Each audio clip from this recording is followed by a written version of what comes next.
Oi gente, tudo bem com vocês? Bem-vindos para mais um vídeo. No vídeo de hoje a gente vai conversar sobre a sala de aula que derreteu do Junji Ito. Quem me segue no Instagram sabe o quanto eu adoro o Junji Ito, que eu estou sempre buscando ler as suas obras, tá? Aqui a gente tem um mangá de horror, não de terror, porque tem diferença, tá, gente? Pra quem não conhece o que é essa diferença, o terror, ele tá mais associado a um sentimento de ansiedade, né? Ligado ao sobrenatural. Não que o horror também não seja ligado ao sobrenatural, mas o horror, ele está mais associado com coisas meio grotescas, que é muito do que a gente vai ter nas obras do Junji Ito, tá? E uma coisa que a gente tem que ter em mente é que o horror japonês, né, o horror produzido no Oriente, ele é bem diferente do horror produzido aqui no Ocidente. E muitas das cenas que o Junji Ito desenha aqui podem gerar nojo, né? Porque a gente tá falando de coisas grotescas, tá? O horror japonês, ele tá associado a essas coisas mais nojentas, mais assim, bem umas coisas bizarras mesmo, tá bom? Mas o que a gente vai ter aqui em A Sala de Aula que Derreteu? Essa daqui é uma coletânea de contos do Junji Ito, publicado pela Pipoca Nankin, tá? Que é uma editora que eu estou adorando o trabalho deles, né? O mangá vem com um marcador, que ele é assim, ó. Você mesmo comprando no site na Amazon, vem. Isso aqui por cima é uma jacket. Quando você tira o livro por baixo, ele é todo preto, olha só, bem bonitão. E atrás é assim, ó. E a arte do Junji Ito dispensa apresentações. Ela é aquela arte que você bate o olho e já sabe de quem que é, né? Mas enfim, como eu disse, a gente vai ter aqui uma coletânea de contos, tá? E assim como Tommy, essa coletânea aqui, ela vai ter personagens em comum. Então, todas as tramas que a gente vai ter aqui vão estar ligadas a esta menina e esse menino, que teoricamente são irmãos, né, nas tramas. E a primeira delas, que é a que dá título ao livro, né, a coletânea, que é A Sala de Aula que Derreteu, a gente vai ter... Daí vocês já veem aqui na imagem como que é nojento. Eu não vou me deter muito a sinopse de todos os contos, tá? Mas o que a gente vai ter aqui são histórias que vão estar ligadas a esses dois, né?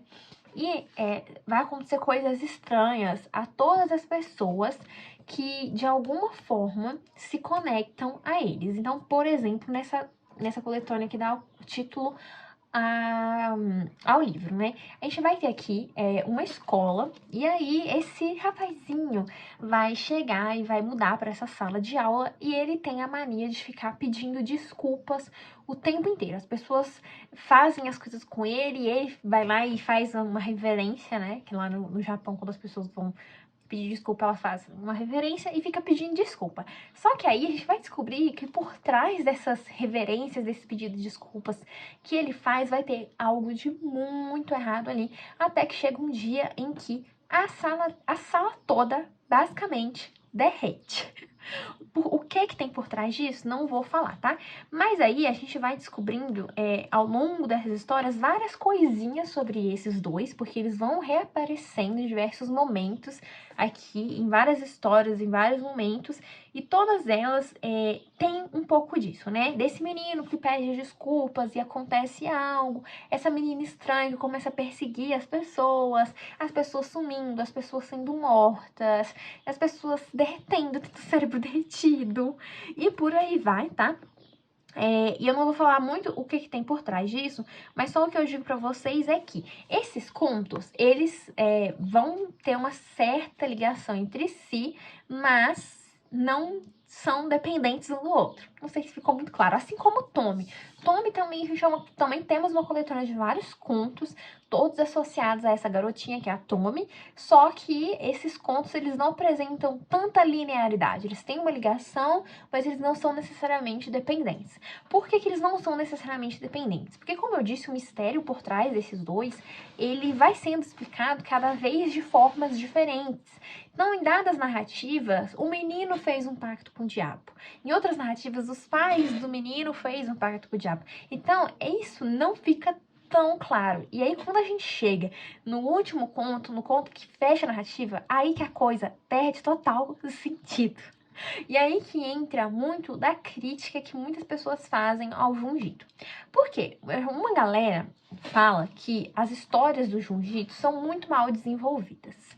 De fato, aqui a gente não vai ter uma grande construção de narrativa mesmo, não, sabe? Mas eu acho que o grande ponto pra mim do que ele tá querendo apresentar aqui é justamente o grotesco por trás das suas artes, tá?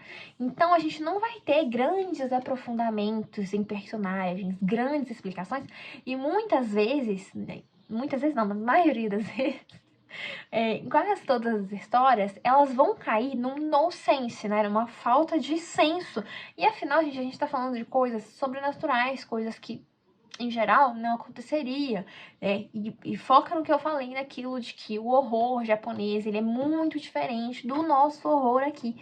Então, ele tá muito mais focado em apresentar coisas, cenários, situações nojentas que vão pro grotesco, que vão deixar você com nojo.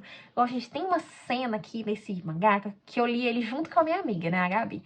E aí a gente leu, e aí na hora que a gente acabou, a gente foi mandando mensagem uma pra outra, que a gente, meu Deus, aquela cena, meu Deus, que nojo. Ai, nossa senhora, ainda bem que eu não tava comendo, porque ele foca muito mais nisso do que numa história super desenvolvida, um grande porquê por trás daqueles acontecimentos sobrenaturais e estranhos que estão acontecendo. Então, muitas vezes, essas histórias, elas vão cair nessa coisa do sem sentido, e você vai terminar sem entender, de fato, o que aconteceu ali, né? E principalmente quando você chega no final da história. Então, o interessante é você ir prestando atenção no que tá acontecendo, porque eu acho que acho que o ponto principal pra mim aqui estar nas artes e nas coisas inesperadas que vão acontecendo. Porque esse livro, ele vai indo pro lado do inesperado. Você nunca vai imaginar que aquilo que tá acontecendo era aquilo, sabe? A história começa de uma forma, e aí... Porque a gente vai ter aqui situações do cotidiano. Então, ele vai pegar situações do dia a dia das pessoas e vai levar para um lado, assim, do bizarro. Então, como eu disse, a gente vai ter que, de repente, uma sala de aula, um contexto escolar, e de repente todo mundo derrete. Então, vai ter umas coisas desse tipo. São situações muito do cotidiano. Vizinhos que vão se mudar ali pra uma casa, um namorado que sai com a namorada e arruma outra namorada, umas situações cotidiano, e aí você nunca espera que de repente vai virar para um outro lado muito bizarro e terminar daquela forma extremamente bizarra, tá? Eu acho que bizarro é a palavra que descreve as histórias do Junji. E eu acho que é por isso que eu gosto tanto, sabe? Porque e assim, depois que você lê, você não sente que necessita tanto de uma grande explicação. Porque afinal a gente tá falando de umas situações muito estranhas. Sabe? Como eu disse, são situações bizarras. Coisas bizarras não tem explicação. São coisas que simplesmente acontecem, tá?